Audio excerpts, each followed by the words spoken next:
के साथ फिर एक दफ़ा खुश आमदीद नाजरीन। जैसे अवाम पे ये महंगाई का बम फाड़ा जा रहा है और जो हालात इस कौम के लिए बनाए जा रहे हैं, उस सिलसिले में बात करने के लिए आज हमारे साथ जनरल सेक्रेटरी तहरीक-ए-लब्बैक जनाब मलिक मतीउर रहमान साहब मौजूद हैं। आइए इनसे कुछ सवालात करते हैं और इनसे पूछते हैं कि ये जो मुल्की हालात जा रहे हैं इसके बारे में ये क्या कहेंगे और क्या सिचुएशन बन रही है और आगे सिचुएशंस क्या बन सकती हैं। IMF का जोर आपके सामने है। IMF हमारे ऊपर डेली एक नया बम फाड़ रहा है और मुश्किल हालात हम पे आ रहे हैं। तो अब कुछ मती भाई से बात करेंगे कि मती भाई क्या कहना चाहेंगे। जी बिस्मिल्लाहिर्रहमानिर्रहीम। जी सबसे पहले तो मैं पिंडी पॉइंट का शुक्रिया अदा करता हूँ जिन्होंने इस फोरम पे मुझे आज मदऊ किया और इस मौजू में बात करने का मौका दिया। हमारी पोजीशन इस वक्त ये है, ये आज की कहानी नहीं है। इसका स्टार्ट उस वक्त होता है जिस वक्त आपके कायद-ए-आज़म रहमतुल्लाह अलैह को दुनिया से हटाया गया। उसके बाद फिर लियाकत अली ख़ान को दुनिया से हटाया गया और लियाकत अली ख़ान एक बहुत बड़ा मिसहैप हुआ कि लियाकत अली ख़ान को उस वक्त हटाया गया तो सैयद अकबर की बीवी जिन्होंने कत्ल किया था लियाकत अली ख़ान को, उनकी बेवा को पेंशन दी गई, उनका वजीफ़ा मुकर्रर किया गया। ये वो लोग हैं जो आज भी मुसल्लत हैं, ठीक है, और ये पुश दर पुश मुसल्लत रहेंगे और हमें इसी तरह आम आवाम को ज़लील ख्वार करते रहेंगे। ये चेंज उस वक्त आएगी, ये महंगाई उस वक्त ख़त्म होगी जिस वक्त आप सूद से छुटकारा आपको मिलेगा। और सूद से छुटकारे का सिर्फ एक हल है आपके पास, कोई दूसरा हल नहीं है, इस्लामी निज़ाम, ठीक है। मैं खादम रिजवी रहमतुल्लाह अलैह की एक बात को यहाँ पे कोट करूँगा। उन्होंने एक दफ़ा फरमाया था कि आप सूद जो है ना अदा करें IMF को या किसी भी मुल्क से जिससे आपने कर्जा लिया, आप उन्हें असल ज़र वापस करें। उन्हें कहिए जी सूद हम नहीं देते। अच्छा, उस बात पे बहुत सारे लोगों ने उनका मजाक भी उड़ाया और बहुत सारे लोगों ने उसमें मुख्तलिफ कमेंट्स किए और मोस्टली नेगेटिव कमेंट्स थे। और मैं आपको ये भी बात बता दूं कि 22 मुल्क ऐसे हैं कि जिन्होंने अपना कर्ज जो है ना बगैर सूद के उतारा। उन्होंने उस गवर्नमेंट से दोबारा एग्रीमेंट किया, उन्होंने कहा जी हम किसी सूरत में भी सूद आपको अदा नहीं करेंगे, ये असल ज़र आप ले लें, असल रकम आप ले लें। और आज वो मुल्क मुआशी तौर पे बहुत ज़बरदस्त तरीके से इस्टेब्लिश है। अच्छा मती भाई, मैं आपका बीच में बात काट रहा हूँ। आप खादम रिजवी साहब की बात कर रहे थे, तो खादम रिजवी साहब तो आपको पता है इस दुनिया से जा चुके हैं, तो उनका बेटा अब जो है वो इस सीट को संभाल रहा है। तो आपका क्या ख्याल है कि साद रिजवी साहब ये कर लेंगे, हैंडल कर लेंगे मामलात? मेरे हिसाब में तो मुश्किल लग रहा है, क्योंकि साद साहब की तो अभी तक वो कहते हैं कि बुनियाद ही नहीं बन रही, कि वो अभी तक वो उस सियासत में इंटर ही नहीं हो सक रहे, कि जो हमारा यहाँ पे एक पाकिस्तान का एक स्पेशल सियासत का माहौल है। तो उस बारे में आप क्या कहेंगे? जी हमारे भाई पोजीशन इस मैं आपको बताऊँ ना बड़ी वाज़ेह है। सबसे पहले आप अपने मीडिया को देखें, आपका मीडिया तहरीक-ए-लब्बैक पाकिस्तान को किसी सूरत में कवरेज नहीं दे रहा। और अल्हम्दुलिल्लाह सुम्मा अल्हम्दुलिल्लाह हमारे अमीर मोहतरम साद हुसैन रिजवी इस वक्त अपने फुल पीक पे हैं और बिल्कुल जो सियासी एक रंग होता है ना उसमें मौजूद हैं और वो बेहतरीन तरीके से तहरीक-ए-लब्बैक को लीड कर रहे हैं और इसमें कोई दूसरी राय नहीं है। आज आपका मीडिया ओपनली उनको मीडिया कवरेज दे, फिर आप देखें तहरीक-ए-लब्बैक की पावर क्या है।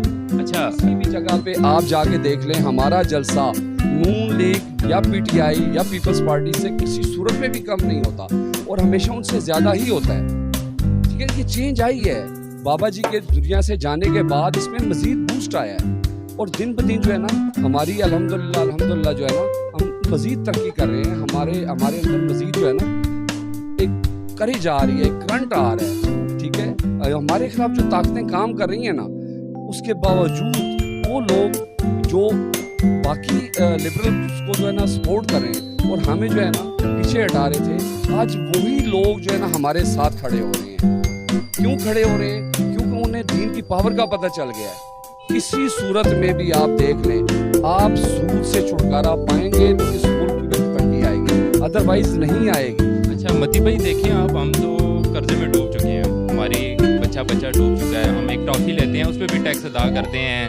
कोई भी मुल्की हालात आप देख लें, हमारे जिस तरह भी छोटी चीज़ पे हम टैक्स अदा कर रहे हैं, हमारे सूद में हम आप चाह के भी सूद में कमी नहीं कर सकेंगे। उसकी वजह ये कि हम IMF के अंडर हैं। तो आप मुझे ये बताएं कि आपकी जो तहरीक-ए-लब्बैक आती है, आप उसके जनरल सेक्रेटरी हैं ना, आपको कुछ तो पता होगा कि जब तहरीक-ए-लब्बैक आती है तो वो हमें इस सूद से कैसे निकालेगी?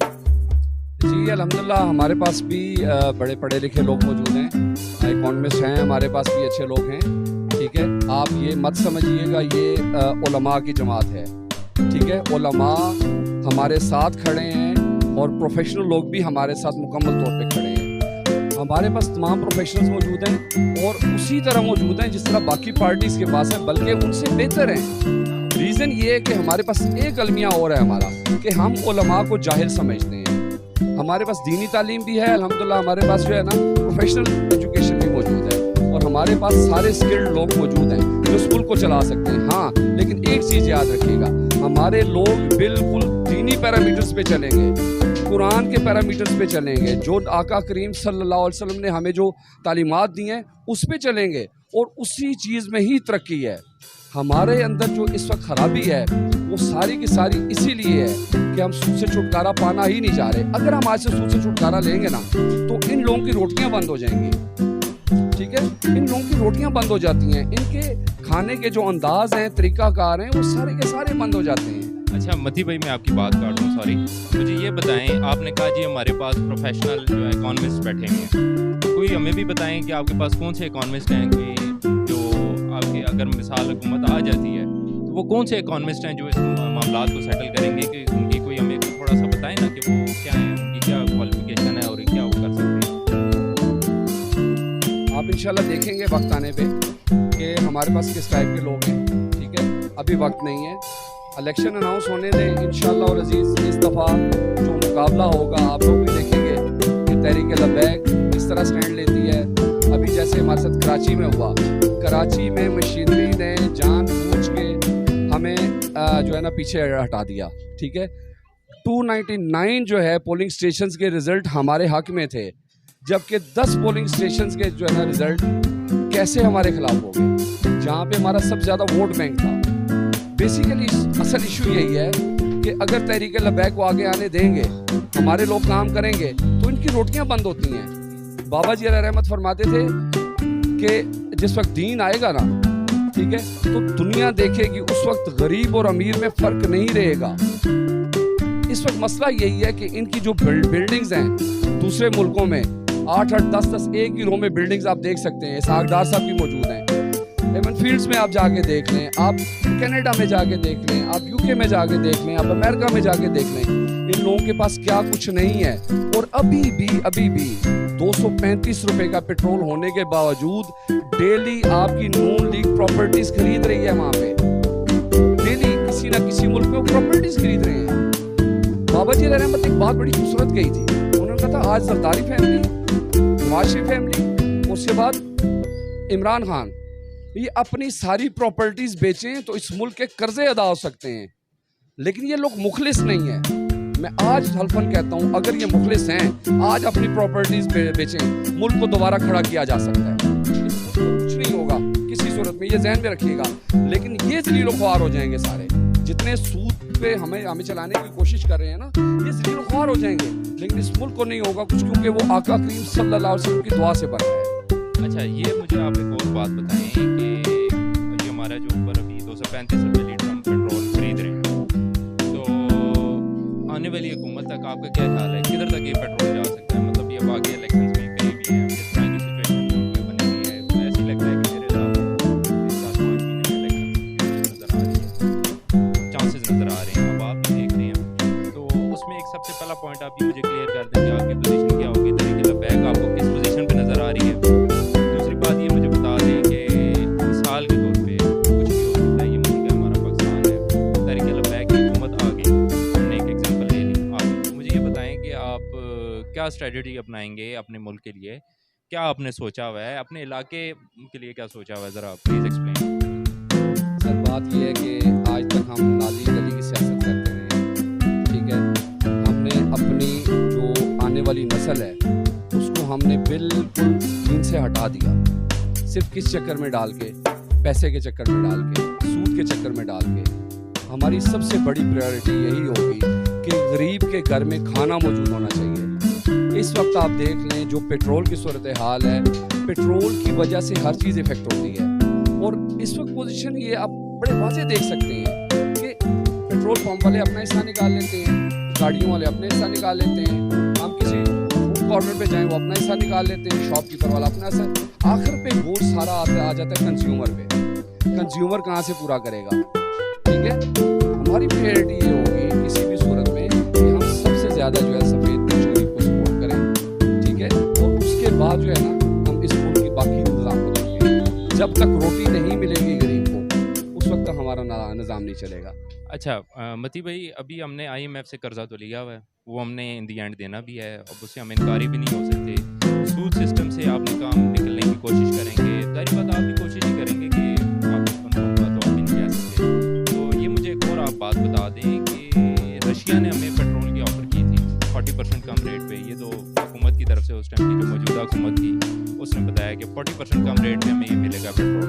और आप इस बारे में क्या कहना चाहेंगे? क्योंकि अब जब हम फिर IMF के पास जाएंगे, अमेरिका के पास जाएंगे, उनका तो पेट्रोल का रेट सारी बात है फिर अभी हमें मिलेंगे, तो रशिया के जो पेट्रोल के रेट्स हैं वो हमें डाउन मिलेंगे। तो उस बारे में आप क्या कहना चाहते हैं? आपकी हुकूमत ने इस बारे में कुछ स्ट्रैटेजी बनाई है? क्योंकि आपका खुद कहना है कि ये पेट्रोल के रेट से सारी महंगाई का ताल्लुक है।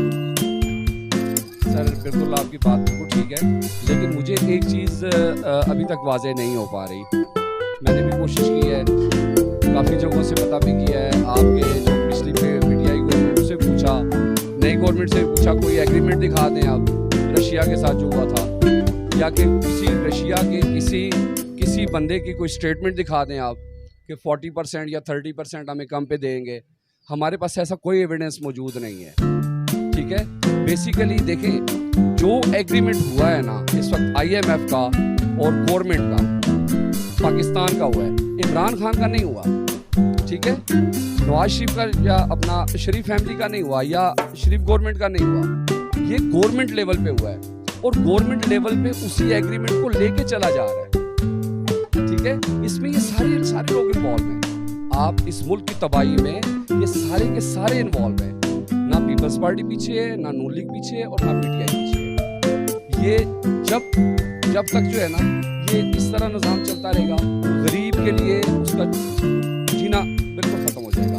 चूल्हा इस वक्त गरीब का बंद हो चुका है। आप शायद बिलीव ना करें कि रोड पे सुबह लोग पैदल सफ़र कर रहे होते हैं, गाड़ी में कोई बैठ नहीं सकता, क्योंकि आपकी गाड़ियों के किराए इतने बढ़ चुके हैं, डबल से भी ज़्यादा हो गए। तो गरीब कहाँ जाएगा?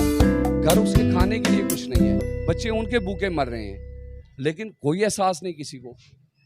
गवर्नमेंट एहसास करने के चक्कर में है ही नहीं, वो आज भी अपनी प्रॉपर्टीज ले रही है। आप अभी भी देख लें, आप रिकॉर्ड उठा के देख लें, जहाँ जिन मुल्कों में आज भी ये शरीफ फैमिली प्रॉपर्टीज खरीद रही है, कहाँ से खरीद रही है? हमारे पैसों से खरीद रही है ना। ठीक है, सर माजरत अब शो को ज़रा ख़त्म करें।